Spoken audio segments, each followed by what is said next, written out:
Given that the Warner Brothers executives and its CEO are currently in full-on panic mode over the Minecraft movie trailer Backlash, and the growing number of fans, by the way, that are boycotting this movie altogether, is really throwing the Warner Brothers studio, as well as those like Jack Black, into pretty much chaos at this point. We know that there's a lot of in-studio battles going on between Jack Black and the Warner Brothers heads after they made some ultimate decisions on budgeting cutbacks, merchandise cutbacks, changes to their marketing campaign for this movie, and so on and so forth.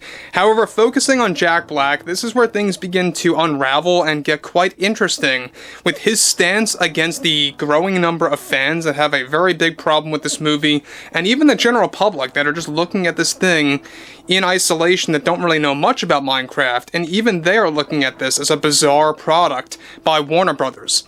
This is Mike Zero. Subscribe if you're new, and like this video to see future updates. You can also follow me at Mike01. I thank you also very much for the great and kind support. So we all know that Jack Black has really had a lot of problems with the Backlash. I mean, he is one that does not take criticism very well, especially with this movie. And basically, he is losing his temper when it comes to the Minecraft movie trailer disaster and everything surrounding it, what kind of domino effect it created, and it's only worsening over time, week by week. Now look, we have quite a number of months until this movie drops. It's going to be until April of 2025 when this movie debuts in theaters. You know, if Warner Brothers really wanted to do something, they could absolutely change this thing if they wanted to, but they're not. So, interestingly enough, on top of everything here, with, of course, the Warner Brothers executives and its CEO already in full-on damage control as well over the Minecraft movie trailer failure, one significant development going on currently now has more to do with Jack Black and his view on the Minecraft fans creating backlash against the film.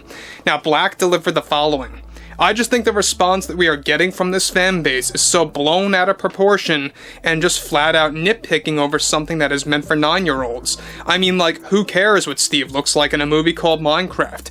Who cares what Jason's character appears to be in this movie? I just think fans are creating issues just for the sake of doing so to create unnecessary drama for a movie based on this video game that is really only meant for those under the age of, like, what, 10 or 11 years old. I just think that we live in a day and age where you have grown men that want to whine or complain about anything that a studio puts out that is meant to come from the heart and soul based on such a popular brand like Minecraft. Getting the opportunity to work with Jason and how we really wanted to add in similarities to Jumanji, I would say Jason is like Dwayne "The Rock" Johnson in this Minecraft film. It's quite ironic actually that it holds that spirit. I just think these fans, or whatever you want to call them at this point, need to wake up to reality and realize that the world does not revolve around them. This is obviously a film for young ones that will enjoy anything revolving around a Minecraft theme, and so Warner Brothers decided to do something different, something that I completely agreed with. Fans complaining about the characters, the visuals, and what we have planned for this film that we made public, I think it's just crazy talk. It really should not matter to folks in their 20s, 30s, and even 40s. Steve is the best representation of a character from animation to live action in the past couple of decades that we have seen in a video game film. I genuinely believe that our design of Steve is as authentic as he can be on the big screen. Now guys, let me just pause here about what Jack Black is spewing about this movie. I would heavily disagree about the Steve design. I don't think it's as authentic as he is making it out to be. I think it's the most out-of-touch design with a video game movie in such a long while. I mean, I think that they could have simply done an animated version of Steve in Minecraft format and have, at the most, Jack Black doing voiceover work for the character. That would have worked out fine. I don't know why they wanted to desperately go the Jumanji route, or go the Jumanji style with these human live-action characters in a digital setting. It just seems very odd for a Minecraft movie. And when you look at the character design of Steve, right? The fact that you have typical Jack Black, a cut-and-paste scenario as Steve, that is exactly why a lot of fans are really not respecting Warner Brothers' efforts with this movie. If they really wanted to fix it at all, they would pull a Paramount, they would go full-on Sonic 1 style of what they did back in 2020. take some months off, spend time fixing the film, and then release a new trailer, see how the fans react, and then take it from there. And here we are with Sonic 3 coming out this holiday season, starring Keanu Reeves as Shadow. I mean, that's how far they've come along. They could do that. They could be in that same success level if they make some changes, but so far, they don't want to do that at all because of budgeting and all the expenses that they actually put into this film. Now, moving onwards, he goes on to elaborate further. If we went with an animated form, I think that would have just been boring and flat and wouldn't really humanize the character at all, really. We have seen other video game adaptations with failed character designs that came into live action, and I really believe Steve is the epitome of how you do that successfully.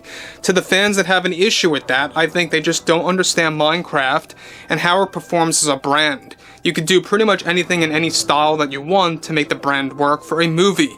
The younger generation just will not care. And so we decided to go the Jumanji format.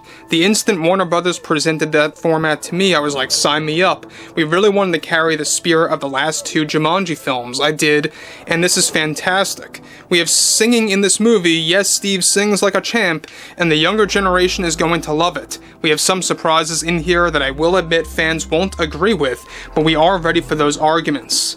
So the fact that they're not only shifting away from the true visuals of Minecraft Steve, or just the visuals in general, but they're also throwing singing into Minecraft through Jack Black, I think it's going to be a little odd. That's just my opinion on things, guys. Disagree or agree with me on that, I don't care. I just think that Jack Black singing as Steve is going to be pure cringe. It's going to be so out of touch with the brand. It's going to make no sense at all. But when you look at Minecraft in isolation, the movie itself, of course, when you look at characters, like Steve by Jack Black, Jason Momoa's character, the way he's designed looks very bizarre. And the overall format that they aimed for was very much lazy as far as I'm concerned. Out of Warner Brothers, it's almost like they wanted to do a copy and paste, and it turns out to be true, of Jumanji. Jack Black literally admitting that they wanted to go down the Jumanji route, and Jason Momoa is basically the Dwayne "The Rock" Johnson character of Jumanji in this film in spirit, basically, is what they aimed for.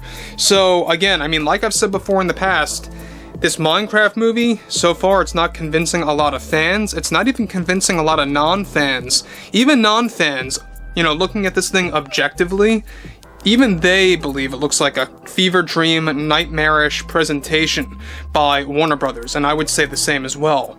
But overall, I mean, at the same exact time, you have people out there like Jack Black, who is, by the way, engaged in many in-studio battles behind the scenes against Warner Brothers because of their budgeting cutbacks, their marketing campaign cutbacks, merchandise getting slashed in half, pretty much near similar to what happened with The Acolyte. Actually, The Acolyte took a lot of merchandise off. But yeah, I would like to say one more thing about this, is that this movie's not going to work Sonic style at all. I would like to hear what everyone has to say about this below in the comments, and if you guys did enjoy the content for today, make sure to drop a thumbs up on this video to support the channel, and I will catch you guys later.